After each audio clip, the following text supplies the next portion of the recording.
Atenção! Começa agora uma teleaula de História do Ensino Fundamental. Você vai assistir a teleaula de número 39. Bons estudos!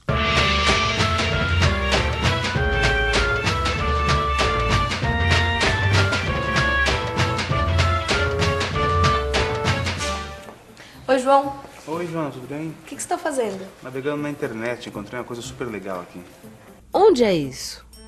É uma imagem ao vivo, direto de Nova York, nos Estados Unidos. É incrível! Daqui onde estamos agora, no Brasil, a gente consegue ver o que está acontecendo lá nos Estados Unidos em tempo real. É, o mundo está ficando cada vez mais interligado, né? E as economias do mundo também. Na teleaula de hoje, você vai ver que no início do século XXI, a globalização econômica provocou transformações na vida brasileira. Vai ver que as relações do Brasil com outros países se intensificaram depois da abertura comercial. E vai conhecer alguns avanços sociais ocorridos nas últimas décadas.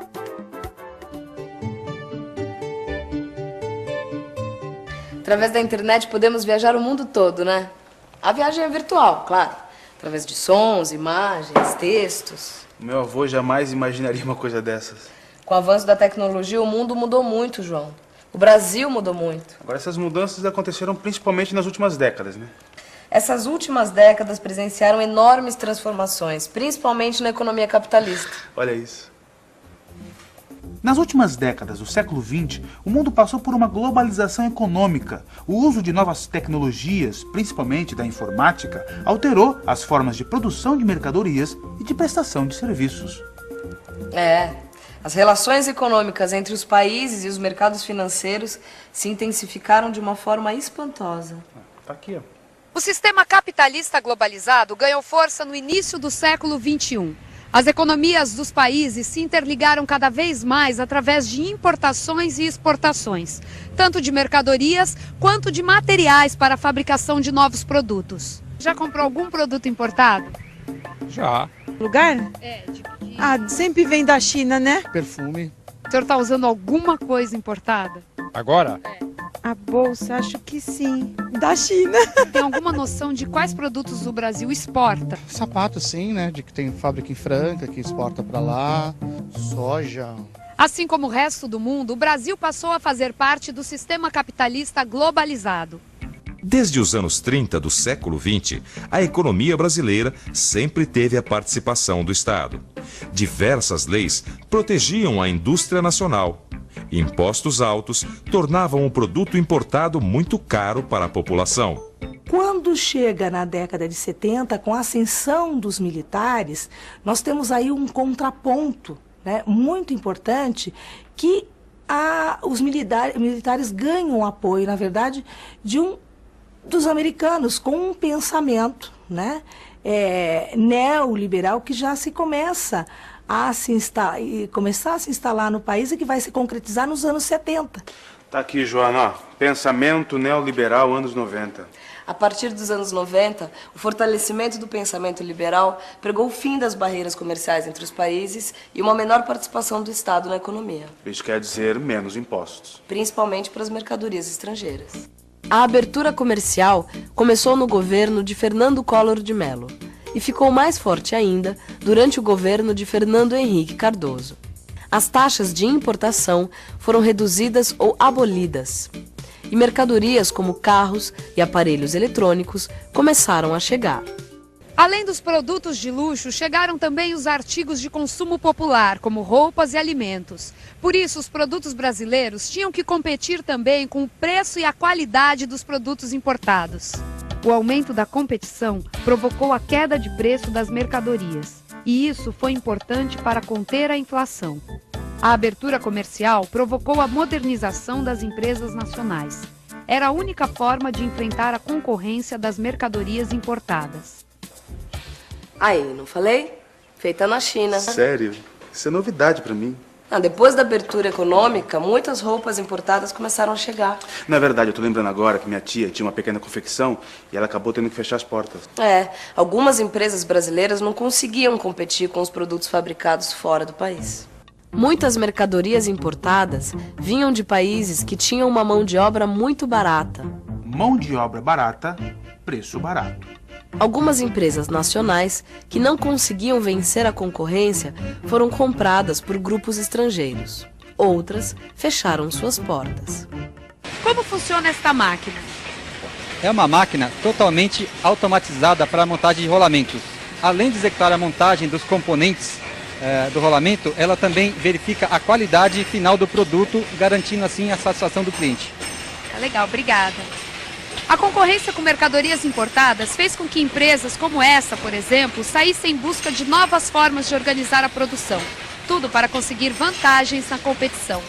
A modernização atingiu vários setores da economia. Para diminuir custos, as empresas investiram em tecnologia. Computadores e máquinas automáticas modificaram a forma de produção e de prestação de serviços. Novas tecnologias e pesquisa científica marcaram a modernização da agroindústria brasileira. Desde a década de 1990, novas sementes, vacinas, fertilizantes, técnicas de plantio e fertilização de animais fizeram com que a agricultura e a pecuária aumentassem sua produtividade. No começo do século XXI, várias empresas brasileiras já ocupavam as primeiras posições no comércio mundial de carne bovina, frango, soja e açúcar. O progresso da agricultura brasileira, nos últimos 30 anos, principalmente, se deve aos avanços obtidos pelo país no campo das pesquisas, do desenvolvimento em biotecnologia. Então, graças a esses investimentos maciços que o Brasil fez a partir dos anos 70, e principalmente após a criação da Embrapa e a multiplicação das escolas de agronomia, isso redundou para o país, né, na formação do que nós chamamos de uma massa crítica, de uma capacidade de pesquisa e desenvolvimento aplicada à agricultura, que colocou hoje o Brasil na liderança mundial da produção de alimentos e de carnes, o que não é pouco. Concorrência, modernização, pesquisa. As transformações econômicas do final do século XX e início do século XXI também alteraram definitivamente as relações de trabalho. As principais transformações econômicas das últimas décadas, tanto no mundo quanto no Brasil, elas, sem dúvida nenhuma, estão associadas a um processo social que a gente pode chamar de globalização econômica. Significa um processo social de aumento de liberdade de investimento para as empresas capitalistas. Ao longo das décadas de 70 e, sobretudo, ao longo da década de 80, as empresas elas passaram a ter uma liberdade maior de investimento em vários lugares do mundo, coisa que elas não tinham antes. Então, você tem um processo de modernização das empresas, o que acaba acarretando a elevação da produtividade do trabalho. Isso significa que você pode fazer uma mesma atividade, obtendo o mesmo resultado com menos gente. Isso, naturalmente, leva a um aumento do desemprego. Olá, o que é que você está aprendendo hoje? Bom, hoje eu estou aprendendo a usinar superfície cilíndrica cônica. Manutenção preventiva neste componente, efetuando a substituição de uma chave seccionadora da furadeira. Com as mudanças econômicas, os trabalhadores precisavam cada vez mais de conhecimentos específicos. A formação educacional do trabalhador também passou a ser decisiva na hora de conseguir um emprego. Outra mudança importante nas relações de trabalho aconteceu porque as novas tecnologias exigiam um número menor de trabalhadores para executar as antigas tarefas. Ou seja, a modernização produtiva levou ao aumento do desemprego. João, olhando as coisas assim em perspectiva, a gente vê, né? Como o Brasil já mudou nesse século XXI. Mudou e continua mudando, né? Para enfrentar a desigualdade social, muita coisa foi feita. São iniciativas que surgiram para tentar estabelecer uma sociedade mais igualitária, né? Olha só esses números. Ações sociais foram responsáveis pela diminuição da mortalidade infantil e pelo aumento da expectativa de vida dos brasileiros. Tudo isso aconteceu porque a população começou a participar mais, a cobrar mais e ter mais acesso ao sistema de saúde através das campanhas de vacinação e prevenção de doenças. Programas governamentais como o de transferência de renda, que assegura uma renda mínima para famílias mais pobres, também foram importantes para tornar a sociedade brasileira mais justa. É que para ter direito à renda, as famílias precisam manter seus filhos na escola. O crescimento da escolarização também fez com que as pessoas tivessem mais informações sobre como evitar doenças e ter uma vida mais saudável. O Brasil é o país mais injusto do mundo pela péssima distribuição de renda e pela primeira vez o ponteiro da desigualdade diminuiu no Brasil. Pela primeira vez se diminuiu a desigualdade no Brasil. E não apenas a desigualdade, mas se houve a promoção social das camadas mais pobres, que hoje não são a maioria. A maioria é chamada classe C, aquela que tem um nível de vida mais alto. Só isso já garantizaria o caráter social inédito do governo Lula. Vamos pensar um pouco. Uma coisa é certa. O sistema capitalista globalizado ganhou força no início do século XXI. Sabe por quê? É porque as economias dos países ficaram interligadas com as várias ferramentas trazidas pela Revolução Digital e também através das importações e das exportações. Depois da abertura comercial, muitas mercadorias estrangeiras começaram a chegar ao nosso país. E as empresas brasileiras tiveram que se modernizar para competir com os produtos importados. A modernização tecnológica trouxe muitos benefícios, principalmente para a agroindústria. Junto com tudo isso, várias iniciativas governamentais e do cidadão começaram a construir uma sociedade mais igualitária, mais justa. Já vai? Já. Hoje eu tenho uma reunião muito importante. Ah, é? Onde? Lá na Associação pelos Direitos da Mulher. Eu e outras mulheres trabalhamos para que os nossos direitos sejam respeitados. Joana, mas isso aí adianta alguma coisa? Claro. Lá na associação, nós já conseguimos muitas coisas boas para as mulheres. A luta pela construção de um país mais igualitário não pode ficar só no blá blá blá, não. Começa com a participação de cada um. Conhecendo os nossos direitos, fica mais fácil questionar, discutir, participar. E a participação social do cidadão já começou. Várias organizações trabalham para transformar a realidade social do Brasil. São organizações de bairro, de trabalhadores, sindicatos, movimentos de mulheres, de negros, de jovens, organizações não governamentais. Grande parte desses movimentos começou durante o regime militar e foi ganhando força nos anos seguintes. Muitas organizações tiveram grande atuação durante as discussões da Constituinte entre 1986 e 1988. Na Constituição de 1988, as mulheres conquistaram o direito à licença maternidade de 120 dias. Também foram criadas delegacias especiais de atendimento à mulher. A Constituição de 1988 também foi um grande avanço na luta contra o preconceito. É que ela estabeleceu o racismo como crime inafiançável.